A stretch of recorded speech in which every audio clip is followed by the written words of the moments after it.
Trump టారిఫ్లపై Bharat China ఆగ్రహం వ్యక్తం చేసే బ్రెజిల్ అధ్యక్షుడితో మోదీ కీలక సంభాషణ జరిగింది. భారత్ పర్యటనకు రష్యా అధ్యక్షుడు పుతిన్ కూడా రాబోతున్నారు. బ్రిక్స్ కూటమి బలపడుతోంది అన్న సంకేతం వినిపిస్తోంది. అమెరికా ఆధిపత్యానికి కొత్త సవాల్. భారత్, రష్యా, చైనా ఏకం కాబోతున్నాయా? ఇదే చర్చ ప్రస్తుతం జరుగుతోంది. ప్రపంచ రాజకీయాల్లో ఇప్పుడు ఒక కొత్త కూటమి గురించి తీవ్రమైన చర్చ జరుగుతోంది.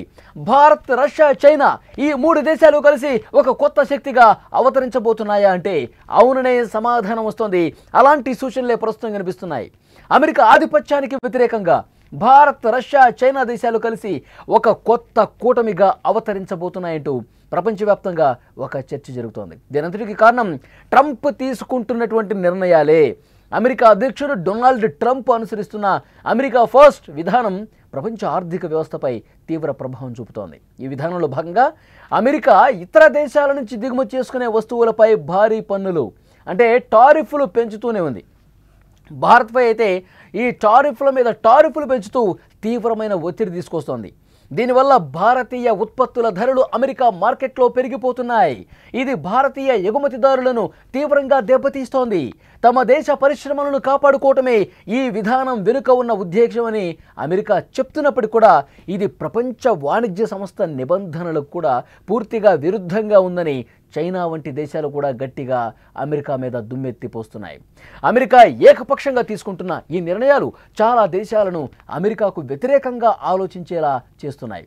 దీంతో భారత్ ఇప్పుడు అమెరికాకు ప్రత్యామ్నాయంగా కొత్త వాణిజ్య మార్గాలను, మిత్ర దేశాలను వెతుక్కోవాల్సినటువంటి పరిస్థితి ఏర్పడింది. అమెరికా భారత్పై టారిఫ్లు విధించిన సమయంలోనే సుంకాల మోతను భారత విదేశాంగ శాఖ ఖండించిన విషయం తెలిసిందే. ఇది ఒక దురదృష్టకరమైన చర్య అని, జాతీయ ప్రయోజనాలు కాపాడుకోవడమే తమ ముందు ఉన్నటువంటి కర్తవ్యమని భారత ప్రభుత్వం ఒక ప్రకటన కూడా రిలీజ్ చేసింది. ఈ ప్రకటనను సమర్థిస్తూ చైనా రాయబార కార్యాలయ ప్రతినిధి యూ జింగ్ ట్వీట్ చేయటం ఇక్కడ ఆశ్చర్యకరమైన విషయం. ట్రంప్ సుంకాలను వ్యతిరేకిస్తూ భారత్ తీసుకున్న నిర్ణయాన్ని చైనా సమర్థిస్తున్నట్టు ఆమె తెలిపారు.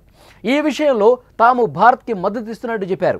భారతదేశ సార్వభౌమాధికారంపై చర్చించాల్సిన అవసరం లేదని, వారి విదేశాంగ విధాన ఎంపికలను ఇతర దేశాలు ప్రభావం చేయలేవని, ఆ దేశ ప్రజల ప్రయోజనాలు వారికి ఎంతో ముఖ్యమని యూ జింగ్ తన ట్వీట్లో చెప్పారు.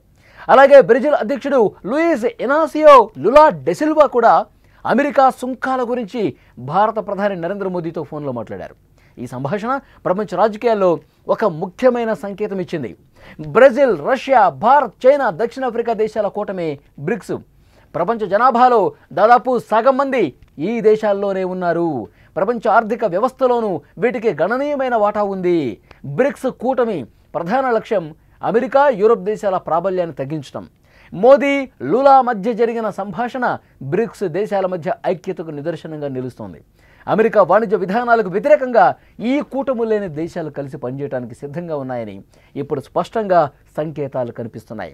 ఇందులో భాగంగానే రష్యా అధ్యక్షుడు వ్లాదిమిర్ పుతిన్ ఈ ఏడాది చివరిలో భారత్లో పర్యటించబోతున్నారు. ఈ పర్యటనకు సంబంధించిన తేదీలను కూడా ఖరారు చేసే పనిలో జాతీయ భద్రతా సలహాదారు అజిత్ డోభాల్ రష్యా పర్యటనలో వెల్లడించారు.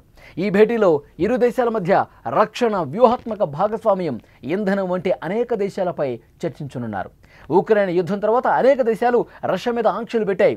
కానీ భారత్ మాత్రం రష్యాతో తన స్నేహాన్ని ఎక్కడా వదులుకోలా.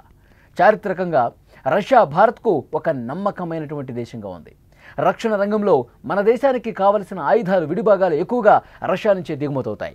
పుతిన్ రాకతో ఈ సంబంధాలు మరింత బలోపేతం అయ్యే అవకాశం చాలా స్పష్టంగా కనిపిస్తుంది. అమెరికా టారిఫ్లు, బ్రిక్స్ దేశాల ఐక్యత, పుతిన్ పర్యటన వంటి ఈ కీలక పరిణామాలు పరిశీలిస్తే భారత్, రష్యా, చైనా ఈ మూడు దేశాలు కలిసి ఒక కొత్త మార్గాన్ని వెతుకుతున్నాయి. ఇది ఒక సైనిక కూటమి కావచ్చు, ఆర్థికంగా, రాజకీయంగా ఒకరికొకరు మద్దతు ఇచ్చుకునే కూటమి కూడా ఏర్పడే అవకాశం ఉంది. ప్రపంచంలో అమెరికా ఆధిపత్యాన్ని తగ్గించడమే ఈ కూటమి యొక్క లక్ష్యం అవుతోంది.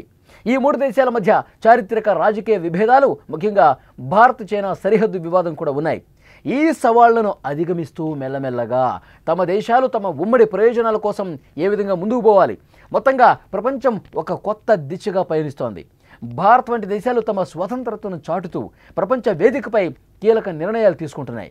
ఈ పరిణామాలు ప్రపంచ భవిష్యత్తును ఏ విధంగా మారుస్తాయన్న ఆసక్తి కూడా కనిపిస్తోంది. ఎందుకంటే అమెరికా దుందుడుకు పోకడ అవలంబిస్తోంది. డొనాల్డ్ ట్రంప్ తీసుకుంటున్న నిర్ణయాలు ప్రపంచ దేశాలన్నీ కూడా ఒకవైపు చాలా ఆలోచనలో పడేసే విధంగా ఉన్నాయి.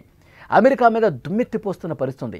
వాణిజ్య నిబంధనలకు పూర్తిగా తూట్లు పడుస్తూ అమెరికా అధ్యక్షుడు తన నిర్ణయాలను ప్రకటిస్తూ ఉన్నాడు. ఇప్పటికే భారత్ మీద 25% టారిఫ్లు ప్రకటించి అదనంగా మరొక 25% టారిఫ్లు ప్రకటించారు. అది ఆగస్టు 27 నుంచి అమల్లోకి వచ్చే పరిస్థితి.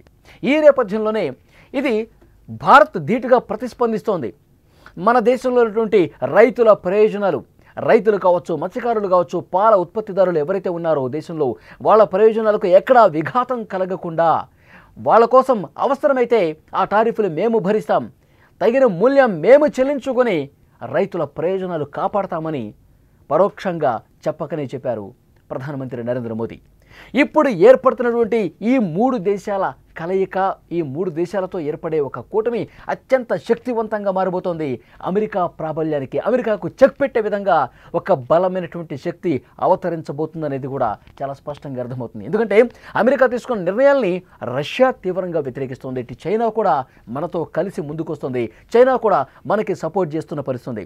అమెరికా విధానాన్ని తీవ్రంగా ఎండగడుతున్నటువంటి పరిస్థితి. అమెరికా అధ్యక్షుడు చెప్తా ఉన్నాడు, రష్యా నుంచి చమురు కొంటోంది, రష్యాకి ఆర్థిక వనరులుగా భారత్ నిలుస్తోంది, అందుకే రష్యా యుక్రెయిన్ యుద్ధం అంత సాఫీగా జరగడానికి రష్యాకి అనుకూలంగా పరిణామాలు కనిపిస్తున్నాయి, కాబట్టే మేము ఈ టారిఫ్లు విధిస్తున్నామని చెప్పి డొనాల్డ్ ట్రంప్ చెప్తా ఉన్నాడు. కానీ ఎక్కడ కూడా వాణిజ్యపరమైనటువంటి నిబంధనల్ని పూర్తిగా తొంగలో తొక్కి భారత్ మీద తీవ్ర ప్రభావం చూపే విధంగా డొనాల్డ్ ట్రంప్ ఈ నిర్ణయాలు తీసుకున్న పరిస్థితి. కాబట్టి అమెరికా వైఖరిని ఎండకట్టడానికి ఒక బలమైనటువంటి వ్యవస్థ ముందుకు రావాల్సినటువంటి అవసరం ఉంది.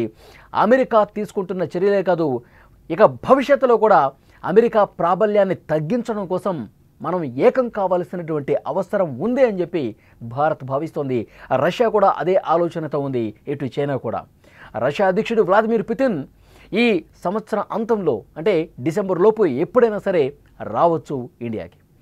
అలాగే ఆగస్టు 31, సెప్టెంబర్ 1వ తారీఖున ప్రధానమంత్రి నరేంద్ర మోదీ చైనాలో పర్యటించబోతున్నారు.